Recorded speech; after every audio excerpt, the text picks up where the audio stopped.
Okay, everyone, we're going to go ahead and get started. Welcome to another session of Ask Larry. We're going to be doing these every Wednesday. A couple of things I want to go over. First, for the agents from Tyson's Corner, the office isn't opening back up on Monday. You will have to wear a mask, use hand sanitizer at the front of the office. We'll be practicing social distancing, at least 6 feet apart. The work area has been changed in the back to accommodate the 6 foot distancing. Your clients will have to remain at the front. They cannot come back into the work area through where the employees are. And please practice social distancing. I'm coming back the 21st. I'll be in the office probably the 22nd. And I'm one of those people over 70, so don't go give me anything and killing me. So practice social distancing here, okay? Also, when it comes to like open houses, remember that you still have to practice this 10 persons maximum, 6 feet spacing, sanitizing, mask, gloves. So someone asked if we have a new listing. Kevin did. What should we be doing? Well, I would be posting signs that, and maybe even providing the mask and hand sanitizing. But you can set it up where it's appointments. You don't want a bunch of people in the house at one time. So if you're holding an open house, you almost have to keep people outside and only have one coming in at a time. It's kind of a tough thing to do. I'm thinking probably virtual open houses I still prefer, or virtual showings of homes. But you have to remember it is the seller's property, and the seller can say, I don't want in-person showings. And if they say we don't want in-person showings, then you get the seller to put it in writing. That's what they want. Let me mute all here because we're getting some background noise. Okay, so consider alternative marketing opportunities such as virtual showing and tours, or even what we're doing here, Matterport, Facebook, etc. All options, but also get a listing extension. Why am I getting noise from people here? Okay. If the seller wants to stop marketing efforts and put the property temporarily off the market status, they can even do that. So just, limit your showings to pre-qualified buyers only, etc. There's some steps you can take. There is a form put out by NVAR, a disclaimer type form that you can get everybody to sign. You can go on their site and find it under COVID-19. But I'm not sure that that's even necessary. A question also comes up, if someone had COVID-19 that lives in the property and now they're cured, is that a disclosure under our disclosure law? And no, it's not a disclosure. I mean, our law says no material adverse facts about the physical structure of the property. Matter of fact, it might even be a protected, don't tell about my personal stuff without my permission.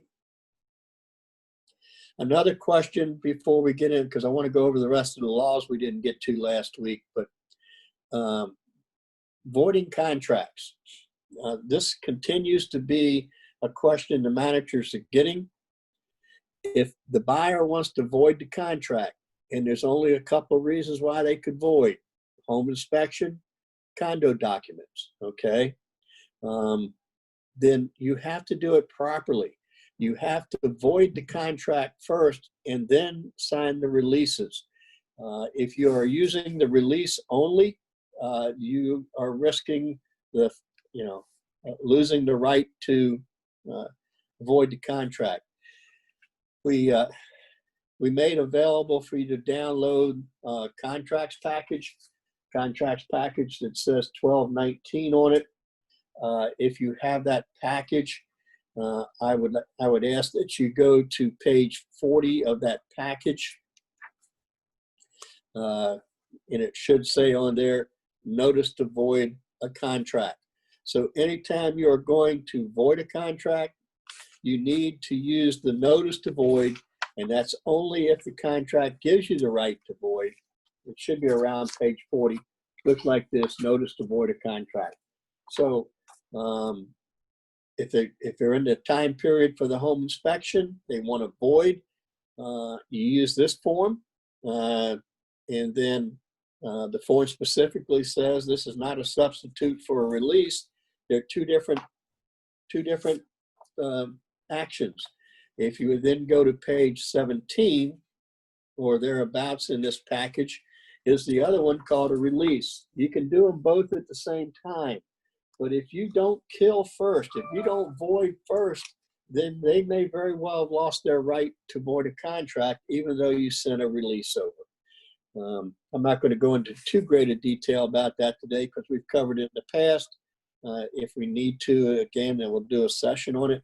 But use the right forms. And look, a seller, there's only one time that a seller has the right to void a contract. Only one time under our contract. And that is under paragraph 35, which is time is the essence. If the purchaser needs an additional 3 days to satisfy the lender's requirements under TRID, Truth in Lending RESPA Integrated Disclosure Act, then the seller does not have to grant the 3 days. They can void the contract. But I get the question all the time, can the seller void because they're asking for too much to be done under the home inspection? No. Does a COVID-19 addendum form give anyone the right to void a contract? No. All the COVID-19 addendum does is the contract ends at midnight on the day of settlement, unless it's been extended in writing. As of that time, your buyer would have been in default, or the seller if they caused the default. But there would be no penalty. So what the COVID says, 19 addendum, if something arises and we can't take care of it, that's out of our control due to COVID, then the contract will end at midnight on the day of settlement and there is no penalty, but it doesn't become void. So it's different actions, okay? One other thing that I want to share with you is that the Chief Justice of the Supreme Court in the state of Virginia has issued another directive that says there will be no eviction cases heard in any court in the state of Virginia until June 28th. And there's such a backlog that if you were going to try to evict somebody right now, it's almost impossible in the state of Virginia for some time. They are not even going to hear these cases until starting June 28th. Also, this governor of Virginia is trying to develop some kind of rental relief program for tenants and landlords. We'll have to watch and see how that evolves, but it's not there yet. Okay. I want to do a real quick review, brief review from last week's law changes, just to make sure that you're up to speed with this. You can always go back. There's a link in the email that you get about these sessions where you can link on and go to Fairfax Realty's homepage for videos. And you can click on and watch any of the previous sessions that we've done. These are being recorded, okay? So real brief review. Fair housing. It will no longer be called handicap as a protected category. Beginning July 1st, it will be replaced with disability. Also, remember there are new protected categories that start beginning July 1st. One, source of funds. So what we call Section 8 The owner will have to accept these programs if they have a 10% interest in more than 4 rentals. So if you have at least a 10% interest in 5 or more rental properties located in the Commonwealth of Virginia, then the source of funds will be protected. It also, if the program isn't approved within 15 days after the application, then the landlord doesn't have to accept it. Sexual orientation and gender identity will also be added, as well as status as a veteran. So those are your new categories going into effect July 1st. When it comes to condos and POAs, there is going to be a new form starting July 1st. It's a form that you're familiar with, saying that they have the right to go to the site. But now the statement will say, buyer has to acknowledge they've been advised of disclosures listed in the Residential Property Disclosure Act. So that means you're going to have to understand what's in there and make sure that you relay it to them. One other change to the Condo and POA Act, we have written into the contract, and that had to be written into the contract, up to 4 more days for the review.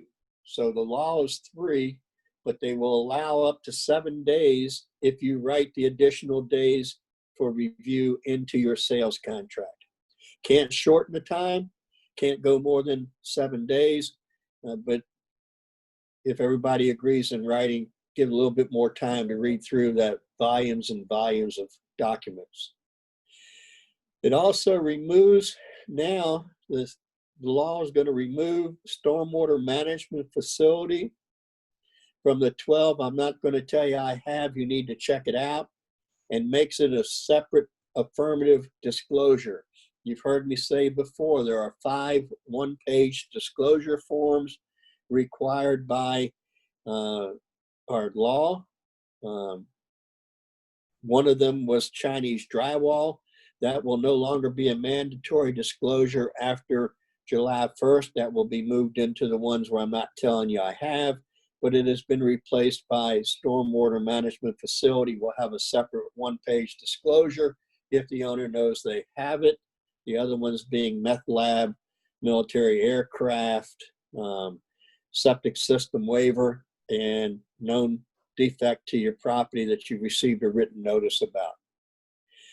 So there are also some new additions to the I'm not telling you I have on this website. The new additions are lead pipe, marine clay, radon, residential building energy analysis.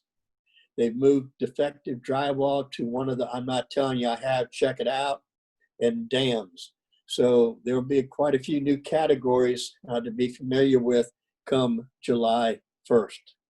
I also like to point out, if you're dealing with rentals, then mold and lead-based paint are also added to this list, but that's only in rentals. Any questions about any of that review?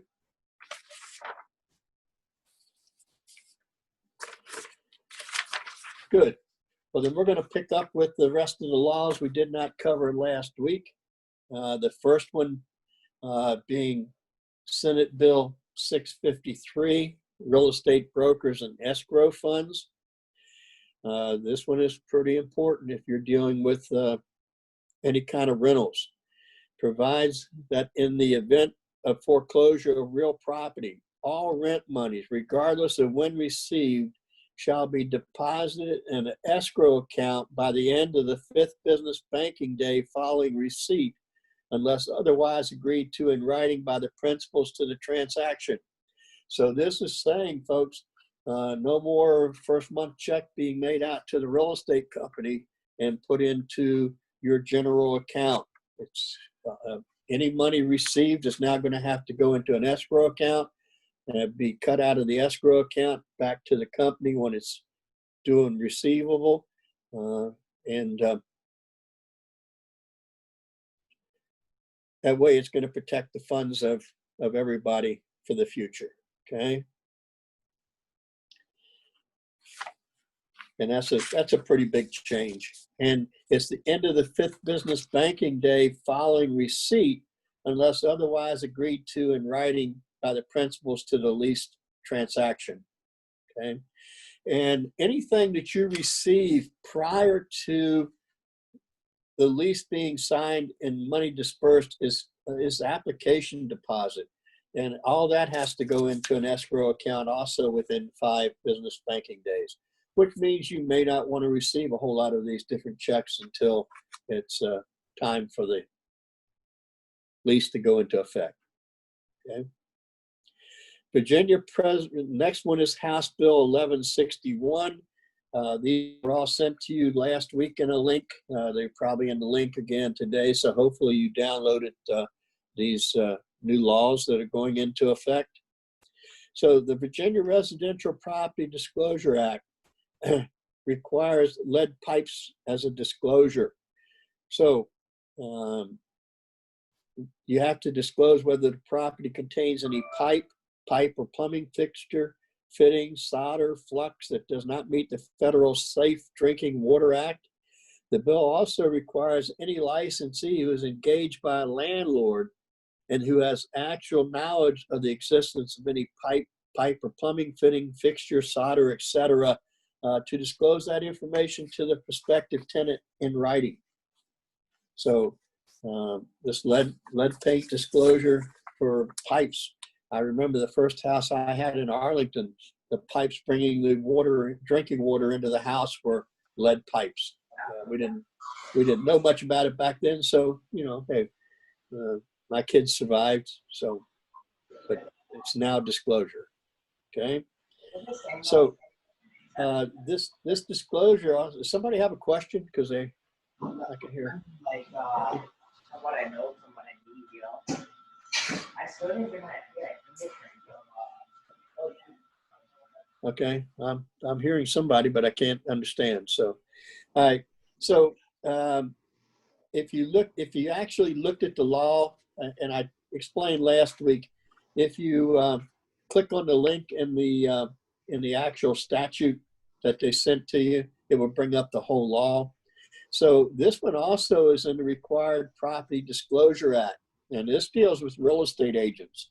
So paragraph B says,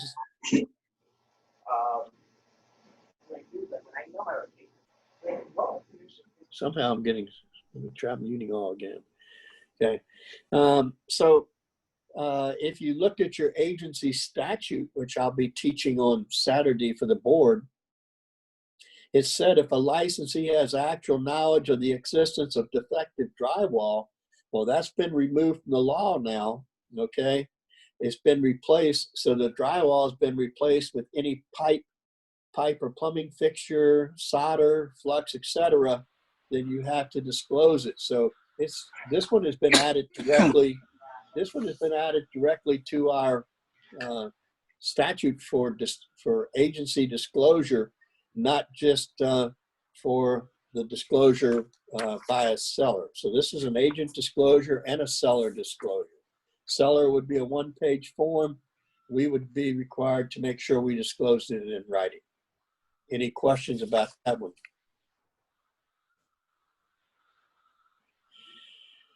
Okay. I had a question. Okay. You mentioned about the application fee for rental to be deposited in escrow account. Yes, any monies received as of July 1st, beginning July 1st, Right. must be put into an escrow account, except for the credit check and that type of stuff. But any money received now will have to go into an escrow account. Yeah, but the application fee is the same for the credit check. The application fee is different than the other expenses. So application fee is for you to run your credit checks, etc., and that is defined in the bill how much it can be. But anything else you receive, like correct. So you receive with the application, you receive the security deposit and the first month's rent. Both of those checks will now have to go into an escrow account. It can't be, you can't have one made out to you the company, and the other one made out to the landlord escrow account. If it's through you, it's going to have to go into an escrow account. Then you would cut the checks when they are due to be done. And a check can't be right from an escrow account. It has to go from the escrow account to the company, and then the company would cut the check. Okay, thank you.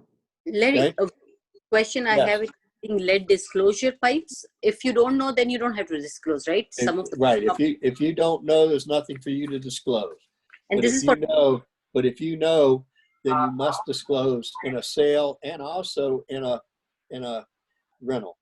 rental, both. Okay. Mhm. Okay. And one more thing I have about COVID disclosure, COVID, you can just get away with the normal contingencies, not anything else. Like if something happens in COVID to some person, either party, you not get, it's just a normal contract, right? Right. You cannot take advantage of COVID and then say if the party is not there anymore or their financial changes, situation changed, you cannot take advantage and then, say your EMD or something. No, it doesn't give you the right to void anything unless it's covered under your normal contract. Okay. Okay. All it does is say, look, if this happens and we can't settle, okay, and it was unforeseen event, then it would still, the contract would still be dead as of midnight on that day of settlement, but there would not be any damages for it. So that's why you use that COVID-19 addendum. But damages in the sense that's an EMD. So if you Well, there would be no damages As a if the buyer- COVID-19 addendum was used and it was outside of your control. So say that you don't want to come to settlement and they say it has to be done electronically. And you say, no, I don't do it electronically. That's not going to get you out of the contract. That's not unreasonable, unforeseen. So right now it's even getting tougher, even if you use these addendums to say that things are unforeseen events, because we're well aware of this now, should be expecting it. So it would defer back to the contract, but it would not give you, COVID-19 does not give you a right to void a contract unless it's covered in the contract. Yeah, according to the COVID addendum, it just changes the dates, but not Correct. Your EMD is protected, like from both the sides, seller and buyer, whoever. As long as it doesn't fall, into the area of a default. Yeah. Okay. Okay. The next one up is House Bill 99, Fair Housing Law, Status as a Victim of Family Abuse. Okay.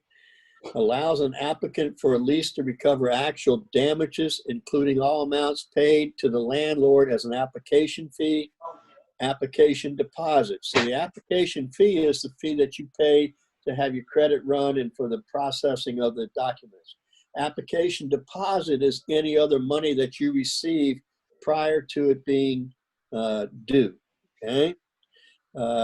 Reimbursement for any of the landlord's out-of-pocket expenses that were charged to the applicant along with attorney fees.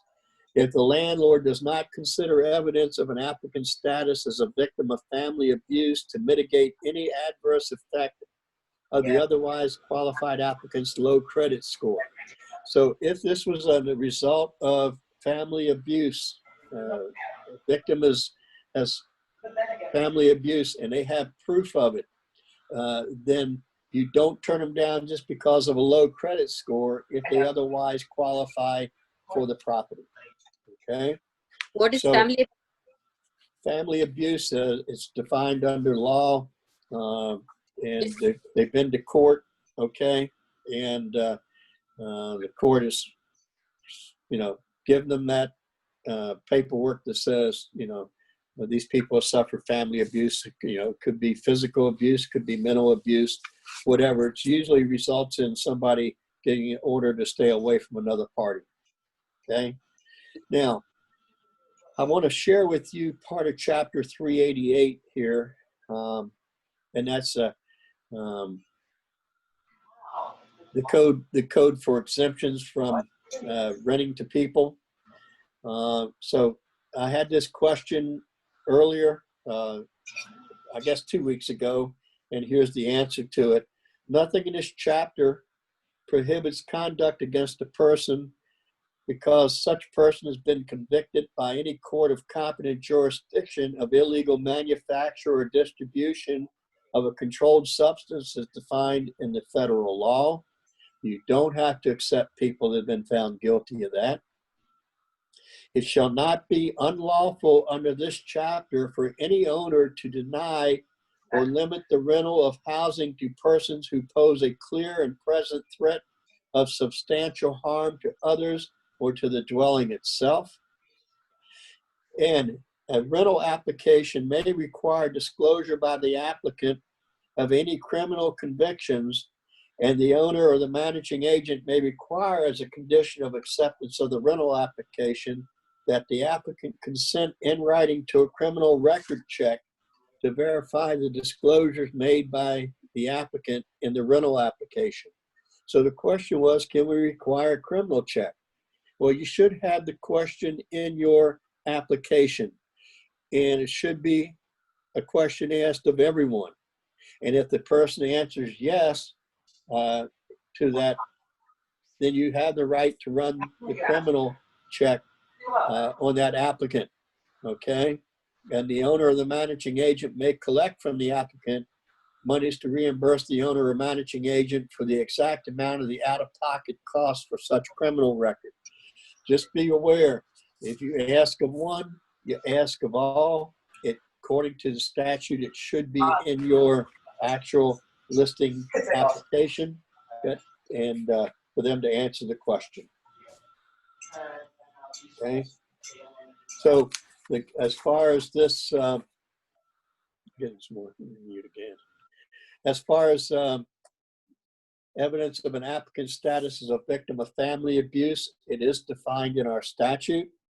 To mitigate adverse effect of an otherwise qualified applicant's low credit score, in order to establish the applicant's status as a victim of family abuse, an applicant may submit to the landlord, 1, a letter from a sexual and domestic violence program, a housing counselor certified by the U.S. Department of Housing and Urban Development, or an attorney representing the applicant, or 2, a law enforcement incident report, or 3, a court order. And if a landlord does not comply with this section, the applicant may recover actual damages from the landlord. So don't turn them down. If they come with this information about sexual abuse, don't automatically turn them down because of their credit score if they otherwise qualify income-wise, etc. Okay. The next one, the Senate Bill 393, Landlord and Tenant Statement of Tenants' Rights and Responsibilities. Requires the Director of the Department of Housing and Community Development to develop a statement of tenant rights and responsibilities explaining in plain language the rights and responsibilities of tenants under the Virginia Residential Landlord Tenant Act, and maintain such statement on the department's website along with a form to be signed by the parties to a rental agreement. So starting July 1st, they should, actually, I think this one was a delayed one. Let me see, because they need time to get it ready. No, it's July 1st. So they should have this up and running on July 1st. If you are handling a rental, you're going to have this additional form signed by all parties to the rental agreement. The bill requires that the statement be provided to any prospective tenant and that the form developed by the department be signed by the parties to the rental agreement. And the bill prohibits a landlord from filing or maintaining an action against a tenant in a court of law for any alleged lease violation until he's provided the tenant with a statement of the tenant's rights and responsibilities.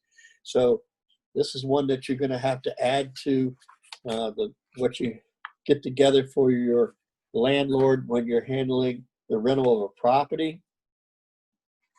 You really should not be managing any property as far as preparing the leases and collecting rents, et cetera, for people unless you're doing it through a broker or you have a company set up with a broker for handling it. Okay, so another new requirement for you. House Bill 519, Residential Landlord Tenant Act, notices of termination, provides that no notice of tenancy served upon a tenant receiving tenant-based rental assistance through the Housing Voucher Program, Section 8, or any other state or local program, it has to contain in type no smaller or less legible than used in the body of the notice, a statewide legal aid telephone number and website address. So you can't just automatically say to the party, serving a victim notice. You've got to have in that rental agreement this new where they can go to get help to help them through this process. Under Chapter 183, which is part of this, if the rental agreement so provides, you guys can send these notices electronically, but a tenant does not have to do that electronic. If not, then it has to go in writing to the tenant. I also had a question earlier this week. Can the tenant just say use the security deposit for my last month's rent? The lease does not allow it, and our statute does not allow it.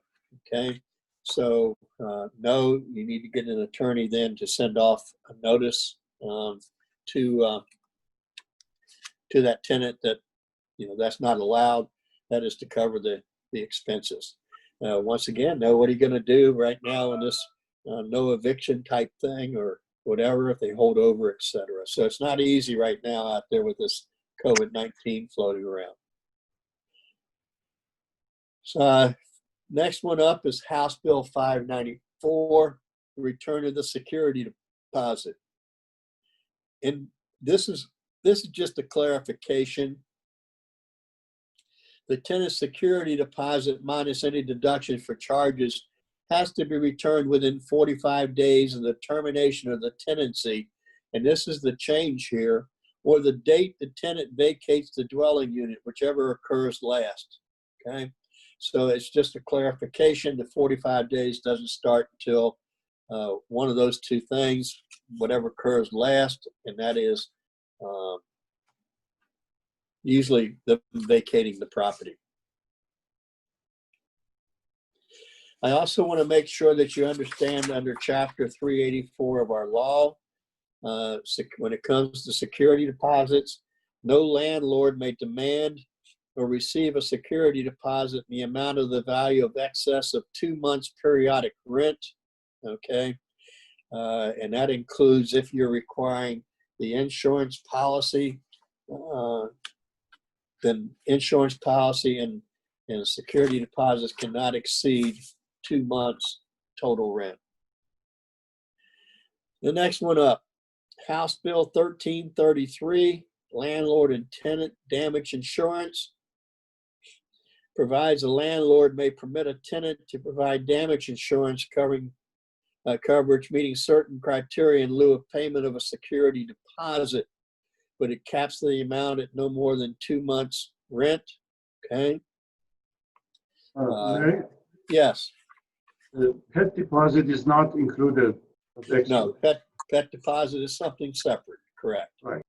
Larry, can you accept pet deposit and pet fee separate, two together, or one only? Well, the security deposit is 2 months. Pet deposit is something entirely different. And you can't have a pet deposit if it's a service animal. We've gone over that one before. Yeah, so fair housing, yeah. Yeah. Okay. But it's 2 months maximum now.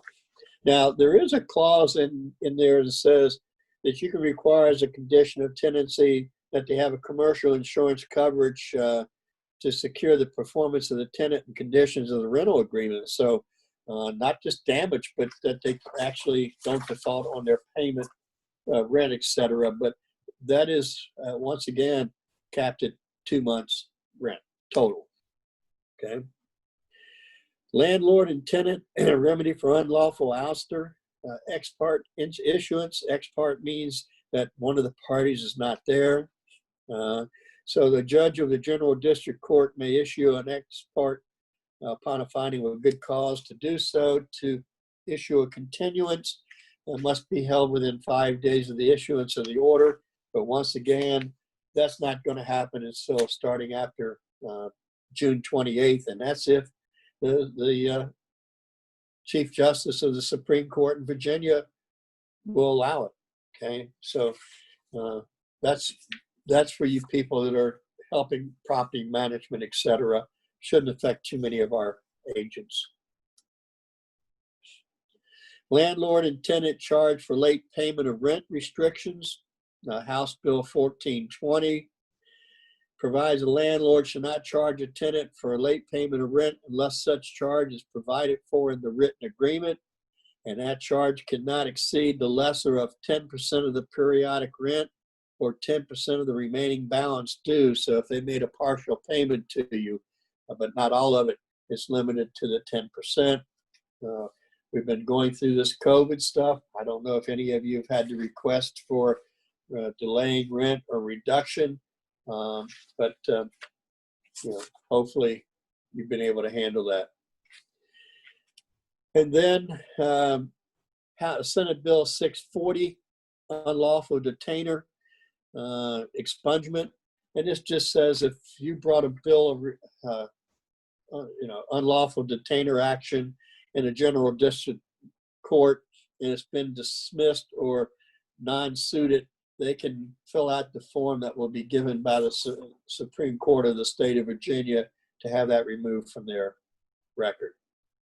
And the last one here for the bills that were going into effect this year, tenant's remedy by repair clarifies definition of actual cost. So if you're a landlord or you're managing a property, this permits a tenant under certain circumstances to have a condition that constitutes a material non-compliance by the landlord with the rental agreement or with provisions of law to go out and hire somebody and correct this, a third-party licensed contractor, not to exceed. So if you refuse to do this, whatever, or just haven't done whatever the problem is within 14 days of their request, then they do have the right to hire a licensed contractor to come in, make the repairs, and not pay up to 1 month's rent to you to reimburse them for those costs. Okay? And that's what we have law-wise coming into effect. There were 37 new laws for real estate for 2020, which is a lot of new law. Okay. And so now I'm going to open it up for any questions anybody has about anything real estate related. Question, Larry. Okay. We do have sometimes prospective tenants. There are new immigrants here. They do not have any credit at all. And they're offering for a year lease also the entire amount, the landlord, pay up front. And I had this situation in the past couple of years. What my suggestion to the landlord was to open an account and withdraw monthly equal to the payment. Is this something? The landlord tenant. No, the Landlord Tenant Act says that if they want to pay the rent in advance, anything after the first month has to go into an escrow account. Well, all of it has to go in an escrow account now, right, and be withdrawn. But the other 11 months would have to go into an escrow account. It can only be drawn down on when it comes due. That's to protect the tenant against the landlord just stop making their payment, get their property foreclosed on, etc. So what you did was what the law calls for. All right, thank you. Larry, I have a question. Okay. This is about landlord only. So the landlord had someone visiting, the tenant had someone visiting in landlord's property, and the girlfriend had a dog, and the dog went and scratched some person in community, and the HOA sent letters to landlord about the dogs doing scratches. So it will be a liability insurance. So is landlord responsible or tenant responsible for HOA sending notice to the landlord? Well, the landlord's responsible for their property. So they would then have to, was the dog there legally or not legally? Not legally, because according to Well, then that would constitute an action where you could probably evict the person because of an act by their client. And the law goes into the notice you have to give and how you can put somebody out. But at that point, the landlord should be sending a notice to that party that they have illegal party there, and they have I think it's 10 days to correct. I'd have to look back to the statute. But liability wise, because of the scratch and all that, if That's why you want to require that they have this insurance. You know, they should be required to take out this insurance as part of the security deposit to yeah, but protect the rent landlord. insurance, does it cover the pet also, pet's damage? Doing Well, that to somebody else's pet, not your own pet. From The pet damage was that they scratched the person, right? the Well, pet. that's The pet did belong to the tenant also. It was from yeah. But the lease says that the tenant is responsible for anybody they bring into the property, okay. and So that the actions of that party, guests or invitees, constitute a violation of their lease. okay. Okay. Any other questions today? One more question I have: if you sign a lease agreement with someone and tenant doesn't get out, then what happens? If they sign a lease and what? The lease is expiring with the current tenant this month, and the tenant doesn't get out, but you Well, end up virtually they're seeing the property. they're tenant by sufferance then, and you'd have to go to court to get them out of the property. But the court's not even going to hear it until start hearing these things until June 28th. So you How do try you to sign play lease? you The try to new play nice with the people, but there's really nothing you can do right now with COVID-19 going on. Your hands are tied. So you cannot sign any lease because of that risk. Well, I would be careful about signing a lease and telling the people the property could be, they can move in unless there's some kind of a clause that said, that if the previous tenant doesn't vacate, then, we're not in default. And I know we discussed this one before. So there's no easy question for it. It's such a solution. If I was a landlord right now, I probably wouldn't even advertise my property for lease unless it was vacant. But I know they don't want downtime. Okay. Thank you. Any other questions? Yeah, under the condo doc new, what does the word advise mean? Advised by whom? Well, you talking about the property disclosure?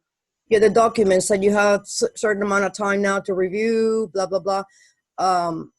And you have to sign the thing that says the buyer has been advised. No, that's the buyer has been advised is for the PO, is not for the POA and condo. That's for the property disclosure.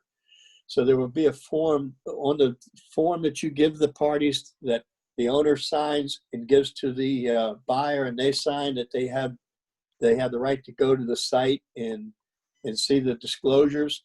That wording now will say that they have been advised of what it means instead of just advised to go to the site and read. So you should become familiar as an agent briefly with what's in there in the 5 disclosures. There is a form that I highly recommend that all agents use that goes over all the requirements for the POA, for the property disclosure, etc. there is a disclosure, that this form that the buyer signs that they've been advised of the rights and all that other stuff. I'll have it for us next, the session next Wednesday. We'll take a look at that form. You really should be using it. It's not a form for the contract. It's a form that the buyer signs acknowledging that you have actually covered this stuff with them. Who is you and what is advice? Advice by who? Well, advised, that would be by you, the agent. You should be advising your client of what's in that statute and, that disclosure site. So if you go to DPOR's disclosure site, and remember, this doesn't take effect until July 1st. These new ones don't take effect until July 1st. So if your seller provided the old disclosure form, it says go to the site, and it only has the 12 I'm not telling you and the 5 I have to tell you on there. If the property's under contract before July 1st, they don't have to go and turn around and then use the new form. But if you have a listing that you take and it's not under contract before July 1st, after July 1st, you'll need that new form signed. So you'll have to replace it to give them that new form with a new wording, because the categories will be changing then. Okay. But that's written into our statute that it's, if it's under contract before July 1st, there's nothing to re-advise on. But all they want to do is make sure that you don't just say, look, go to this site and check it out. You should be telling your client, here's the things that are covered, pay special attention to it. So you really should be looking out for these in your property, because an owner doesn't have to tell you. Okay. There are only 5 things that an owner has to tell you in Virginia. You are in Virginia.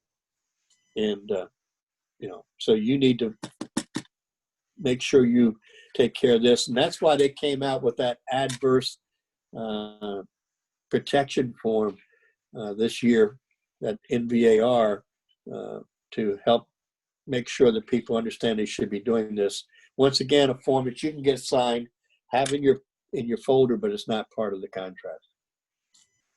So you as an agent have a little bit more responsibility under this act now. Okay, any other questions? Larry, regarding the same issue, I went to the website, but I couldn't really find, I got lost in there. What exactly should we look in that website for? Well, there should be right now 12. I'm not telling you I have these. Okay. So the only thing a seller has to tell in Virginia are the 5, what they call affirmative disclosures. So if you go to DPOR's website and you pull it up, it will show you right now the 12, look, buyer, I'm not telling you I have this. You really should check it out. And then you have the 5 affirmatives. If I know I have these, then I have a 1-page disclosure form I have to show you. So just be familiar of the ones that are protected.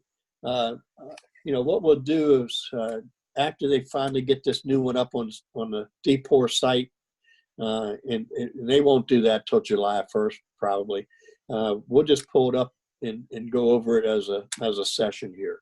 But I'm not telling you that there's, even if I knew there was a child molester living in the neighborhood, as a seller, I don't have to tell you. You need to find out.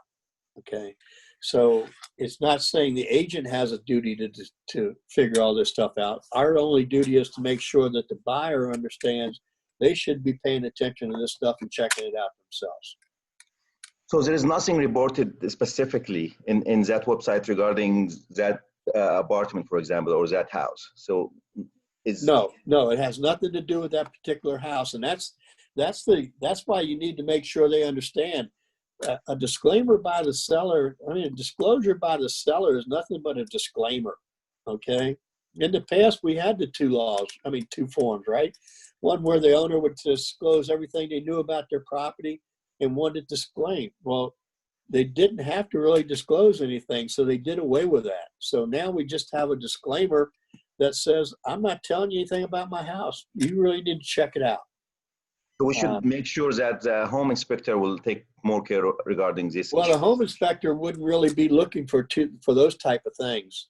Most of the things in there are not a home inspector, like, child molesting, Chinese drywall now will be there, lead. Now, I would have probably the new ones that they came out with, the lead and that type of stuff. I'd be asking my home inspector to pay special attention to those. Could he look for the Chinese drywall, for example? Well, yeah, but they probably wouldn't know it.